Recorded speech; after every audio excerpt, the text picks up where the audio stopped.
Saudara-saudari, Injil Yohanes bab 3 ayat 16-17 mengatakan, karena begitu besar kasih Allah akan dunia ini, sehingga ia telah mengaruniakan anaknya yang tunggal, supaya setiap orang yang percaya kepadanya tidak binasa, melainkan beroleh hidup yang kekal. Sebab Allah mengutus anaknya ke dalam dunia bukan untuk menghakimi dunia, melainkan untuk menyelamatkannya oleh Dia. Saudara-saudariku, saat saya merenungkan ayat ini, hati saya tertunduk, penuh dengan hormat dan rasa syukur kepada Allah.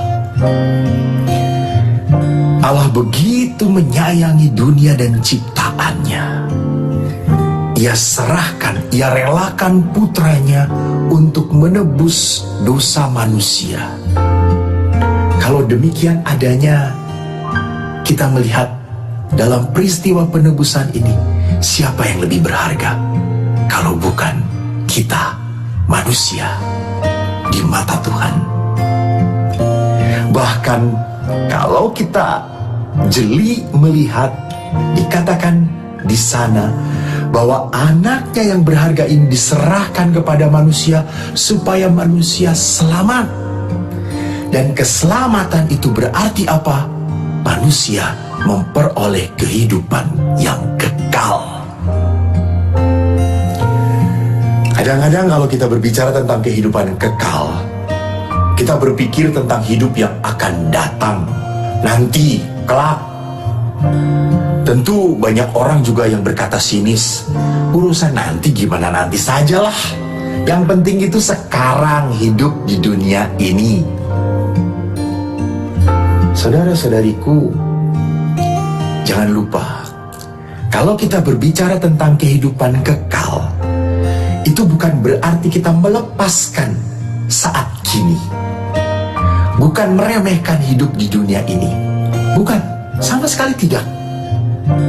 Bahkan kita harus sadar, di dalam kisah penciptaan, dunia ini diciptakan oleh Allah sendiri. Bahkan rangkaian kisah penciptaan ditutup dengan seruan yang sungguh sangat indah. Dikatakan di sana, semuanya sungguh amat baik. Namun, walaupun dunia ini sungguh amat baik, sadarlah saudara-saudariku, dunia ini bukanlah tempat kita yang sesungguhnya. Memang dunia ini menjanjikan kenikmatan, keindahan, keenakan. Namun jangan lupa, semua yang ditawarkan itu di dunia ini selalu ada waktunya, ada saatnya. Apa maksudnya? Lihat saja, umur manusia itu makin lama makin bertambah, umurnya tambah. Berarti jenjang kehidupannya makin berkurang. Paras kita, dulu saya itu imut-imut, memang hitam tapi manis. Maka banyak ibu-ibu yang tertarik melihat saya, itu dulu. Tapi sekarang hilang manisnya dan tambah hitamnya. Ibu-ibu melihat pun cepat-cepat ingin memalingkan mukanya. Itu paras manusia pun bisa berubah kegantengannya. Kesehatan, kebugaran, itu kan Anda cari dengan olahraga, nge-gym. Tiba-tiba bisa tubuh ini rapuh, terserang oleh penyakit. Bahkan rezeki yang kita cari, kejar mati-matian, sampai tidak punya waktu untuk keluarga, tetap tidak pernah akan membuat kita merasa puas dan merasa cukup. Kedudukan, pangkat yang tinggi, bahkan Anda menjadi wakil direktur, tetap tidak akan membuat kita tenang, nyaman. Kenapa?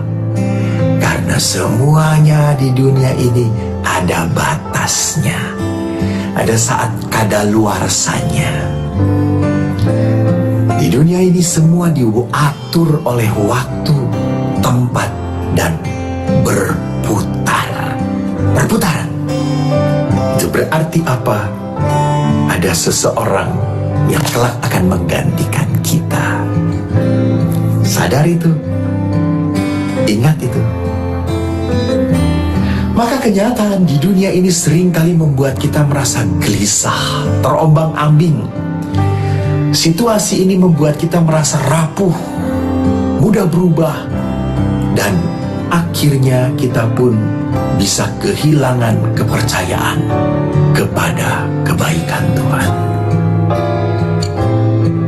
Oleh karena itu, saudara-saudariku, kita harus berpegang pada sesuatu yang lebih pasti, lebih kokoh, lebih memberikan ketenangan dan kedamaian. Apa itu? Saudaraku, kita harus sadar bahwa hidup di dunia ini semata-mata adalah anugerah. Anugerah pemberian Allah. Semata-mata semua yang kita terima adalah berasal dari kasih karunia Allah. Bukan karena kita pantas menerimanya, bukan. Dan bukan pula karena kita sudah melakukan hal yang baik bagi Tuhan. Bukan. Saya sehat bukan karena saya menjadi imam, bukan. Saya sehat karena Tuhan memberikan karunia kesehatan kepada saya. Maka mari kita sadari bahwa saat kehidupan itu adalah pemberian Allah. Kalau demikian adanya, kita akan mempunyai hati yang semakin berserah, mempunyai hati yang semakin tenang dan dipenuhi dengan rasa damai. Kalau begitu, saudara-saudariku, kapan kita bisa menikmati rahmat Allah ini? Kalau bukan saat ini dan di tempat ini.